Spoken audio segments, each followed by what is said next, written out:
Praise the lord. ప్రభువైన యేసుక్రీస్తు నామములో ఈ ఉదయకాలమందు మీ అందరికీ కూడా శుభములు తెలియజేస్తూ ఉన్నాను. ఈరోజు ఉదయకాలమందు మొదటి రాజుల గ్రంథంలో 19వ అధ్యాయము 8వ వచనములో, అతడు లేచి భోజనము చేసి ఆ భోజనపు బలము చేత 40 రాత్రి పగళ్ళు ప్రయాణము చేసి దేవుని పర్వతమని పేరు పెట్టబడిన హోరేబుకు వచ్చెను అనే మాట మనం గమనిస్తాం. ఏలియా, ప్రవక్త అయిన ఏలియా బదరీ వృక్షం కింద కూర్చున్నాడు. యెజబెలు అనే రాణి బెదిరించింది, రేపు ఈ వేళకు నేను నీ ప్రాణమును ఒకని ప్రాణం వలె చేయకపోతే, అనగా అనేక మంది ప్రవక్తలలో చనిపోయిన వారిలో నిన్ను కూడా ఒకడిలాగా చేస్తాను అనే శపథం చేసింది. ఏలియా ఆ మాట విని బెదిరింపునకు భయపడి బదరి అనే వృక్షం కిందకు చేరుకున్నాడు. బదరి అనగా నిరాశ. కొంతమంది బెదిరింపులకు భయపడిపోతూ ఉంటారు, లోకానికి, సమాజానికి భయపడుతుంటారు. దావీదు మహారాజు సౌలు తనను తరుముతున్నప్పుడు భయపడలేదు, ఎప్పుడు కూడా భయపడలేదు. పైపెచ్చి ఏమంటాడంటే, యెహోవా నాకు వెలుగు, నా రక్షణ అయ్యున్నాడు, నేను ఎవరికి భయపడుదును అని ధైర్యంగా మాట్లాడుతున్నాడు. ప్రియ దేవుని బిడ్డలారా, ఈ ఉదయకాలమందు ఈ వాక్యాన్ని వింటున్న మీరు ఎవరైనా బదరీ వృక్షం కింద ఉన్నారా? అనగా నిరాశలో కానీ, లేక బెదిరింపులలో కానీ, సమాజంలో కానీ ఏ విధమైన భయ, ఆందోళన, కలవరానికి గురవుతున్నారా? ఒకసారి జ్ఞాపకం చేసుకోండి. ప్రతి విషయంలో మనం నిరీక్షణ కలిగి ఉండాలి. ఒకవేళ పరీక్ష కావచ్చు, లేదు ఉద్యోగమును బట్టి నీవు నిరాశపడుతున్నావేమో, నిరీక్షణ దేవుని సన్నిధిలో కలిగి ఉండాలి. దేవుడు అద్భుతం చేస్తాడు. మన నిరీక్షణకు ఆధారం మన ప్రభువైన యేసుక్రీస్తు. ఏలియా భయపడి, నిరాశపడి, ఇంతవరకు చాలు, నా ప్రాణాన్ని తీసుకో ప్రభువా అన్నాడు. అంటే ఇంక నేను చనిపోతాను, ఇంక నేను జీవించి ఏం చేయగలను, ఆ రాణి చేతుల్లో చచ్చిపోయే కంటే ప్రభువా నన్ను చంపేసేయ్ అన్నట్లుగా ప్రార్థిస్తున్నాడు. అయితే ప్రభువుకి నీ ప్రాణాన్ని ఎప్పుడు తీసుకోవాలో తెలుసు. అసలు ఏలియాకే మరణం లేదని అతనికి తెలియదు. బైబిల్లో 2 వ్యక్తులు మరణం లేకుండా ఉన్నారు, హానోకు, ఏలియా. ఏలియా తరువాత అప్పమును తిని నీళ్ల బుడ్డి తాగినప్పుడు బలం వచ్చి 40 దినాలు నడిచాడు.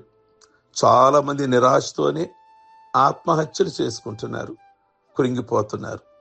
యేసయ్య నిన్ను నిరీక్షణతో నింపడానికి ఈ లోకానికి వచ్చాడు. ఆయన శరీరం తినండి, రక్తాన్ని త్రాగండి, అప్పుడు మీలో నిరీక్షణ వస్తుంది. ఆయన పరిశుద్ధ పాత్ర అనగా శరీరము, రక్తములో పాల్గొంటున్నారా? ప్రతి నెల నువ్వు పరిశుద్ధుడు కాదు గాని ఆయన రక్తము చేత కడగబడితివి గనక ఆయన బల్ల దగ్గరకు రావాలి. ఏలియాను బలపరిచిన దేవుడు నిన్ను, నన్ను ఈ ఉదయకాలమందు బలపరుస్తాడు. హోరేబులో నిరీక్షణ ఉంది. హోరేబునకు ఏలియా వచ్చాడు. నిరీక్షణ లేని ఇతరుల వలె దుఃఖపడమాకండి. కొంతమంది ఎప్పుడు దుఃఖపడుతూ ఉంటారు. ప్రభునందు ఆనందించండి. మరలా చెప్పుచున్నాను, ఆనందించండి. ప్రభువులో ఆనందం ఉంది. ఈ ఆనందము నిరీక్షణతో ముందుకు కొనసాగవలసిన వారమై ఉన్నాము.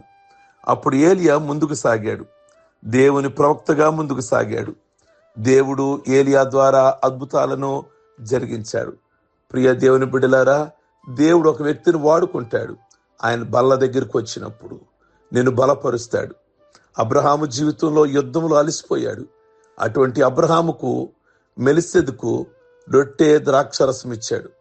అతడు బలం పొందాడు. యేసు ప్రభు తన ప్రాణాన్ని మన కొరకు ఇచ్చారు.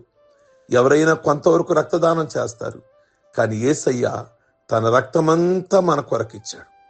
యేసు ప్రభు నీ ఎడల, నా ఎడల ఎంతో ప్రేమ చూపించాడు. అప్పుడు అబ్రహాం అన్నిట్లో ఆ మెలికిసెదెకు అనే యాజకుడికి 10వ భాగం ఇచ్చెను. మనకు దేవుడు ఆరోగ్యము, ఐశ్వర్యము, చదువు, ఉద్యోగం ఇచ్చాడు. కనీసం 10వ భాగమైన, దేవునికి 10వ భాగమైన ఇస్తున్నామా లేదా దొంగిలిస్తున్నామా?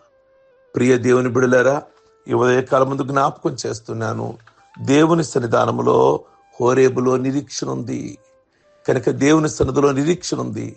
ఎవరైనా నిరాశతో ఉన్నట్లయితే, నిస్పృహతో ఉన్నట్లయితే మీరు బయటికి రండి, దేవుని సన్నిధికి రండి. దేవుడు ఆశను చిగురిస్తాడు. చనిపోతాను అన్న వ్యక్తిని మరల దేవుడు అసలు మరణము లేకుండానే చేశాడు. ఆ వ్యక్తి ద్వారా అనేకమైన కార్యాలు జరిగించాడు.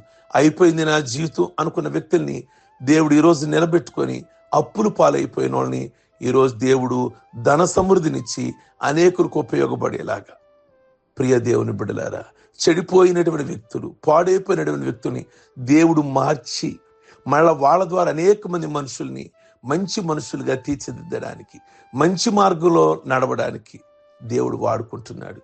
కనుక నిరీక్షణ కలిగిన వారుగా ఉండండి. ప్రార్థించుకుందాం.